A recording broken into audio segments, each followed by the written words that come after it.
नगर निगम मुजफ्फरपुर में जो अनियमितताएं हैं स्मार्ट सिटी को लेकर के जो कार्य किया जा रहा है वो पूरा अनियमित रूप से चल रहा है। आप स्मार्ट सिटी का काम कर रहे हैं, कीजिए, बढ़िया है। बरसात भी 15-20 दिनों में मानसून का आगमन हो जाएगा। आप बरसात में लड़ने के लिए आप क्या व्यवस्था करके रखे हैं, नगर निगम बताएगी तो। जगह जगह नालों को काट करके छोड़ दिया गया है, सड़कों को तोड़ करके छोड़ दिया गया है। आपको याद होगा कि विगत 1-2 वर्ष पहले एक माँ अपने बेटे का लाश आकर के इसी नगर निगम मुजफ्फरपुर में खींच रही थी बारिश में। तो क्या नगर निगम फिर से वही इंतजार कर रहा है, या महापौर नहीं चाह रही है, उनको पता नहीं है कि स्मार्ट सिटी का काम कैसे होता है, या नगर आयुक्त अनजान है एक IAS होकर के। और उसके बाद एक और बड़ी विडंबना है कि आप देखेंगे नगर निगम में जो भी कर्मचारी लगभग 50,000 के आसपास काम कर रहे हैं, आज विगत महीने में उनका जो वेतन भुगतान हुआ है उसमें से 2-3 दिनों का भुगतान काट लिया गया है। सैलरी में से, वेतन में से 2-3 दिनों का पैसा काट लिया गया है। तो 2-3 दिनों का पैसा कौन उपयोग में लाया, ये जवाब महापौर और नगर आयुक्त दें। किस बात के लिए 2-3 दिनों का वेतन काटा गया है सभी लोगों का? क्यों कर्मचारियों के बाल बच्चे नहीं हैं? ये तो यानी कि इसको क्या माना जाए, वित्तीय अनियमितता ही माना जाए, लूट ही माना जाए, घोटाला ही माना जाए। आप देख रहे होंगे जिला स्कूल के आसपास जाइए, नाले का निर्माण हो गया, सड़क का निर्माण हुआ, अब सड़क को तोड़ करके फिर से नाला बनाएंगे और नाला को तोड़ करके फिर से सड़क बनाएंगे। क्या उसमें पैसा खर्च नहीं हो रहा है? शहर के बड़े हिस्से को कलमबाग और छाता चौक और घोड़िया बाजार को आप स्मार्ट सिटी से काट करके अलग रूट बना दिए। क्यों घोड़िया बाजार के लोग और छाता चौक के और कलमबाग चौक के लोग स्मार्ट सिटी में रहने लायक नहीं है क्या उनके नज़र में? आप देखेंगे होटल प्रिंस के सामने छोटी कल्याणी रोड में पूर्व मेयर वर्षा सिंह जी का वो वार्ड है, और उसमें क्या हुआ कि कारी सोहेब साहब के निधि से एक कैंपस का निर्माण हुआ है।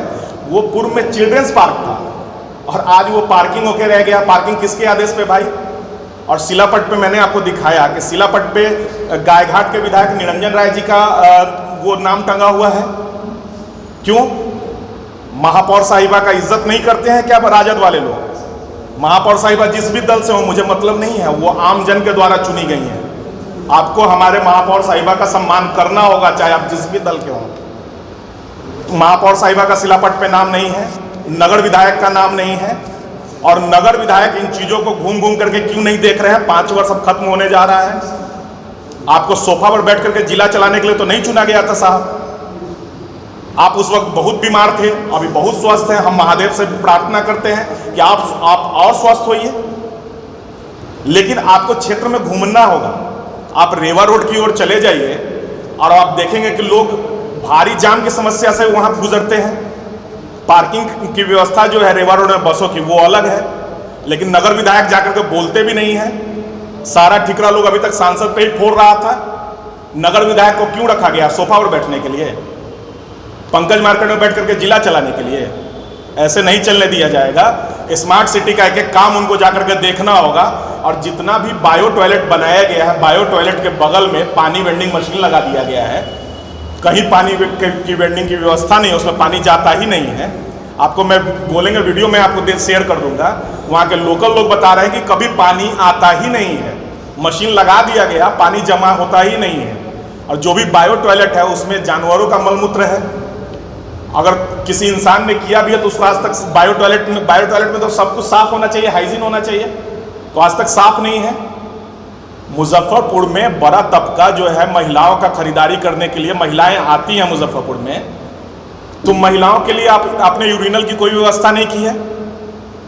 पुरुष तो कहीं भी चले जाएंगे, लेकिन महिलाओं के लिए क्या व्यवस्था है? हमारी आधी आबादी है, हमारी माँ बहन है। आप कहीं कोई ध्यान नहीं दे रहे हैं। आप जल जमाव का जो व्यवस्था है, आप जल जमाव से मुक्ति के लिए क्या कर रहे हैं?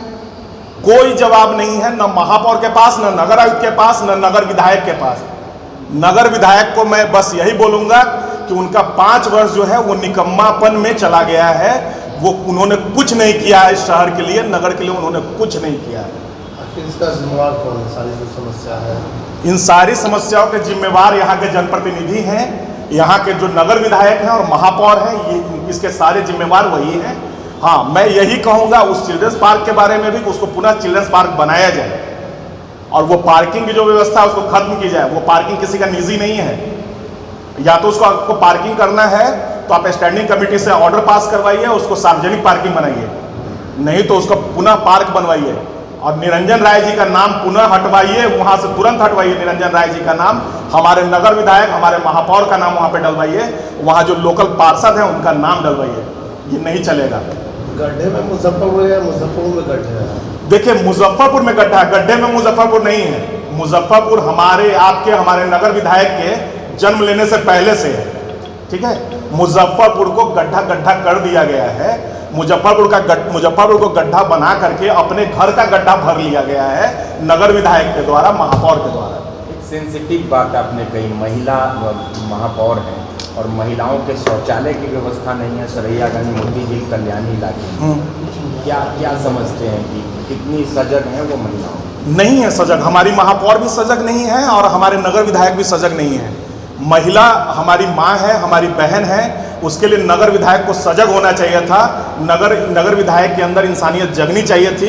नगर विधायकी के फंड से उन्होंने क्या क्या कार्य किया वो आकर के जवाब दें, सार्वजनिक पोर्टल पे आए जवाब दें। उन्होंने कोई कार्य नहीं किया है साहब। वो सिर्फ सोफा पर बैठे हैं और पंकज मार्केट से 5 साल शहर को चलाने की कोशिश किए हैं। ये शहर उनके मतलब गलतियों का सजा भुगत रहा है।